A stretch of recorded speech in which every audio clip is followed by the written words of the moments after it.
Guys, ಇವತ್ತು ಬಂದು ಯಾವುದೇ ಟ್ರಾವೆಲ್ ವ್ಲಾಗ್ ನಾನು ಮಾಡ್ತಾ ಇಲ್ಲ. ಇವತ್ತು ನಾನು ಮಾಡ್ತಾ ಇರೋದು ಕುಕಿಂಗ್ ವ್ಲಾಗ್ ಗಾಯ್ಸ್. ಏನಂದರೆ, ನಾನು ತುಂಬಾ ಶಾರ್ಟ್ಸ್ ಅಪ್ಲೋಡ್ ಮಾಡ್ತೀನಿ. ಲೈಕ್ ಫುಡ್, ಲೈಕ್ ಬರ್ಸೋದು, ನಾನ್ ವೆಜ್ ಫುಡ್ನ ಬರ್ಸೋ ಶಾರ್ಟ್ಸ್ನ ಅಪ್ಲೋಡ್ ಮಾಡ್ತಾ ಇರ್ತೀನಿ. ಅದರಲ್ಲಿ ಕೆಲವೊಂದು ಸಬ್ಸ್ಕ್ರೈಬರ್ಸ್ ನನಗೆ ಕಮೆಂಟ್ ಮಾಡಿ ತಿಳಿಸಿದ್ದಾರೆ, ರೆಸಿಪಿನ ಶೇರ್ ಮಾಡಿ ಅಂತ, ರೆಸಿಪಿ ಹಾಕಿ ಅಂತ. ಸೊ ಅದಕ್ಕೆ ಅವ್ರಿಗೋಸ್ಕರ ಮತ್ತು ವಿಡಿಯೋ ನೋಡ್ತೀರಾ ನಿಮಗೋಸ್ಕರ, ಎಲ್ಲರಿಗೋಸ್ಕರ, ನಮಗೋಸ್ಕರ ಇವತ್ತು ನಾನು ಮಾಡ್ತಾ ಇರೋದು ಚಿಕನ್ ಚಾಪ್ಸ್. ನನ್ನ ಸ್ಟೈಲಲ್ಲಿ ಹೆಂಗೆ ಮಾಡ್ತೀನಿ ಅಂತ ಬನ್ನಿ ನೋಡೋಣ. ಫಸ್ಟು ಪೇಸ್ಟ್ ಮಾಡ್ಕೋಬೇಕಲ್ವಾ, ಸೊ ಅದಕ್ಕೆ ಶುಂಠಿ, ಬೆಳ್ಳುಳ್ಳಿ, ಈರುಳ್ಳಿ ಇದೆಲ್ಲ ರೆಡಿ ಮಾಡ್ಕೊಳ್ತಾ ಇದ್ದೀನಿ.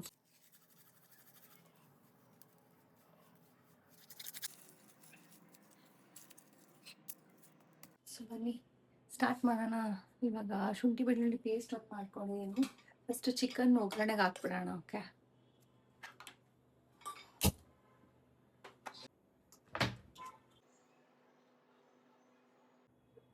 ಚಾಪ್ಸ್ಗೆ ಸ್ವಲ್ಪ ಆಯಿಲ್ ಜಾಸ್ತಿ ಹಾಕ್ಕೊಳ್ಳಿ. ಸೊ ಎಣ್ಣೆ ಕಾದಿದೆ ಈಗ. ನಾನು ಇದಕ್ಕೆ ಇವಾಗ ಶುಂಠಿ ಬೆಳ್ಳುಳ್ಳಿ ಪೇಸ್ಟ್ ಫಸ್ಟ್ ಹಾಕೊಂಡು ಬರ್ತೀನಿ. ಶುಂಠಿ, ಬೆಳ್ಳುಳ್ಳಿ ಮತ್ತೆ ಈರುಳ್ಳಿ.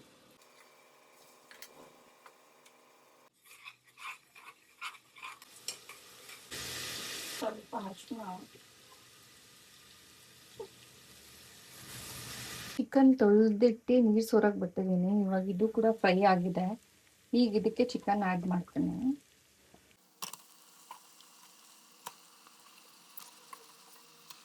ಚಿಕನ್ ಆ್ಯಡ್ ಮಾಡಿದ್ಮೇಲೆ ಅದು ಹಸಿ ವಾಸನೆ ಹೋಗೋವರೆಗೂ ಸ್ವಲ್ಪ ಫ್ರೈ ಮಾಡ್ಕೊಳ್ಳಿ. ಸ್ವಲ್ಪ ಫ್ರೈ ಆಗ್ತದೆ. ಇವಾಗ ಉಪ್ಪು ಹಾಕೊಳ್ಳಿ. ನಾನಿದು ಫ್ರೈ ಆಗೋ ಅಷ್ಟರಲ್ಲಿ ಮಸಾಲಾಗೂ ಕೂಡ ರೆಡಿ ಮಾಡ್ಕೊಂಡ್ಬಿಡ್ತೀನಿ. ಫಸ್ಟ್ ಚಿಕನ್ ಒಗ್ಗರಣೆ ಹಾಕ್ಕೊಂಡ್ಬಿಡ್ತೀನಿ. ಮಸಾಲ ಎಲ್ಲ ರೆಡಿ ಮಾಡ್ಕೊಂಡ್ಬಿಟ್ಟಿದ್ದೀನಿ ಗಾಯ್ಸ್. ನೋಡಿ ಇಲ್ಲಿ ಮಾಡಿ. ಇದನ್ನೆಲ್ಲ ಇವಾಗ ಎಣ್ಣೆಲಿ ಸ್ವಲ್ಪ ಫ್ರೈ ಮಾಡ್ಕೊಳ್ಳೋಣ. ಓಕೆ ಬನ್ನಿ. ಮಸಾಲೆಗೆ ಇದೆಲ್ಲ ಬೇಕು ನೋಡಿ. ಈರುಳ್ಳಿ, ಪುದೀನ, ಕಾಯಿ, ಕೊತ್ತಂಬರಿ, ಸ್ವಲ್ಪ ಒಂದೇ ಒಂದು ಬೆಳ್ಳುಳ್ಳಿ, ಸ್ವಲ್ಪ ಶುಂಠಿ, ಧನಿಯಾ, ಹಸಿಮೆಣಸಿನ್ಕಾಯಿ, ಚಕ್ಕೆ, ಲವಂಗ, ಮೆಣಸು. ಇದಿಷ್ಟನ್ನು ನಾವಿವಾಗ ಆಯಿಲಲ್ಲಿ ಹಾಕಿ ಫ್ರೈ ಮಾಡ್ಕೊಳ್ಳಿ. ನಾವು ಆಲ್ರೆಡಿ ಎಣ್ಣೆ ಕಾದ್ಬಿಟ್ಟಿದೆ.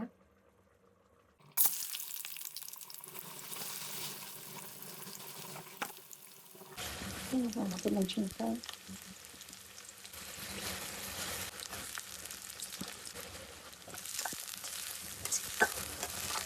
ಕೆಲವರು ಈ ಥರ ಫ್ರೈ ಮಾಡ್ಕೊಳ್ಳೋಣ. ಹಾಕಿದ್ರೆ ಅದೇ ಥರನೇ ಗ್ರೈಂಡ್ ಮಾಡಿ ಮಸಾಲಾನ ಚಿಕನ್ಗೆ ಆ್ಯಡ್ ಮಾಡಿ ಸಿಗಿಸ್ಬಿಡ್ತಾರೆ.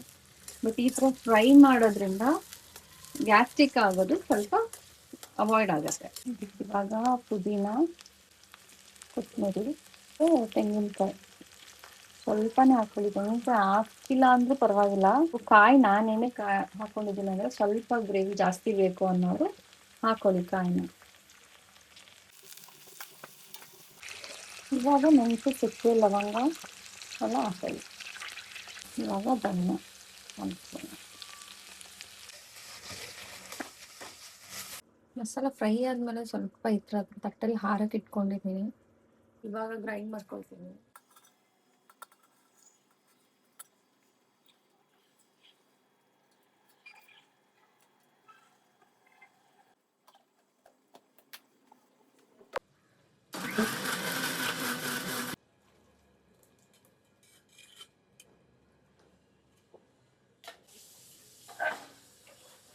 ಇವಾಗ ಇದಕ್ಕೆ ನೋಡ್ಕೊಂಡು ನೀರನ್ನ ಆ್ಯಡ್ ಮಾಡ್ಕೊಳ್ಳಿ.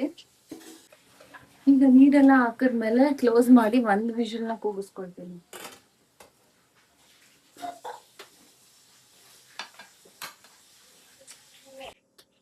ಇದು ಒಂದು ವಿಷಲ್ ಕೂಗಿದೆ. ಅಷ್ಟೊಂದು ಮುದ್ದೆಗೂ ಕೂಡ ಇಟ್ಕೊಂಡಿದ್ದೀನಿ ನೋಡಿ. ಪ್ರೆಷರ್ ಹೋಗೋ ವರ್ಷ ಮುದ್ದೆ ಕಟ್ಕೊಂಡ್ರೆ ಆಯ್ತು.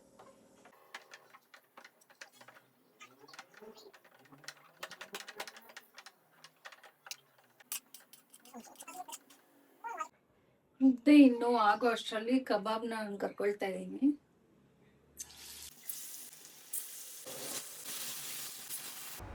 ಇನ್ನು ಕಬಾಬ್ ಆಗೋ ಅಷ್ಟರಲ್ಲಿ ಮುದ್ದೆ ಕೂಡ ಕಟ್ಕೊಂಡ್ಬಿಟ್ಟೆ. ಇವಾಗ ನೋಡಿ ನಾನು ಬಡಿಸೋ ವಿಡಿಯೋ ಹೇಗೆ ಮಾಡ್ಕೊಳ್ತೀನಿ ಅಂತ. ಇಲ್ಲಿ ಬಡಿಸ್ತಾ ಇದ್ದೀನಲ್ಲ, ಇದೇ ರೀತಿ ನಾನು ಎಲ್ಲ ಕುಕ್ಕಿಂಗ್ ಮುಗಿದ್ಮೇಲೆ ಒಂದು ಶಾರ್ಟ್ಸ್ಗೆ ಈ ವಿಡಿಯೋನ ರೆಡಿ ಮಾಡಿಕೊಂಡು ಡೈಲಿ ಅಪ್ಲೋಡ್ ಮಾಡ್ತೀನಿ.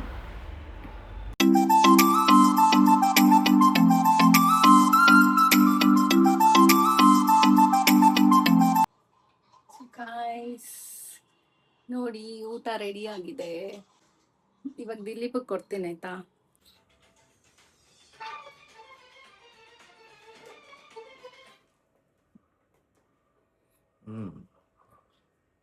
ಟೇಸ್ಟ್ ಮಾಡಿ ಹೇಳಿ ಹೆಂಗಿದೆ ಅಂತ. ಇದೇನ್ ಗೊತ್ತಾ, ಸಬ್ಸ್ಕ್ರೈಬರು ನಾನು ಶಾರ್ಟ್ಸ್ ಹಾಕ್ತಿದ್ನಲ್ಲ, ಅದಕ್ಕೆ ಕೇಳ್ತಾ ಇದ್ರು ರೆಸಿಪಿ ಹಾಕಿ ಅಂತ. ಅದಕ್ಕೆ ಇವತ್ತು ವ್ಲಾಗ್ ಮಾಡ್ಕೊಂಡೆ ಆ ರೆಸಿಪಿನ ಮಾಡಿರೋದು. ಓಕೆ, ಟೇಸ್ಟ್ ಚೆನ್ನಾಗಿದ್ಯಾ? ಸಬ್ಸ್ಕ್ರೈಬರ್ಸ್ಗೋಸ್ಕರ ಇದೆಲ್ಲ ಮಾಡ್ತಾ ಇದೆಯಾ? ಎಸ್.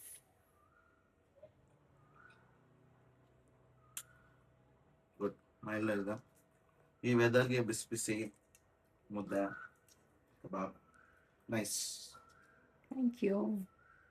ಸೊ ಗೈಸ್, ಈ ವ್ಲಾಗ್ ನಿಮ್ಮೆಲ್ರಿಗೂ ಇಷ್ಟ ಆಯ್ತು ಅಂತ ಅನ್ಕೊಳ್ತೀನಿ. ಇದೇ ರೀತಿ ಕಮೆಂಟಲ್ಲಿ ತಿಳಿಸಿ ನೆಕ್ಸ್ಟ್ ಯಾವ ರೆಸಿಪಿ ಮಾಡಬೇಕು ಅಂತ. ಇದೇ ಥರ ಸಪೋರ್ಟ್ ಮಾಡಿ, ಲೈಕ್ ಮಾಡಿ, ಶೇರ್ ಮಾಡಿ, ಸಬ್ಸ್ಕ್ರೈಬ್ ಮಾಡೋದನ್ನ ಮರಿಬೇಡಿ.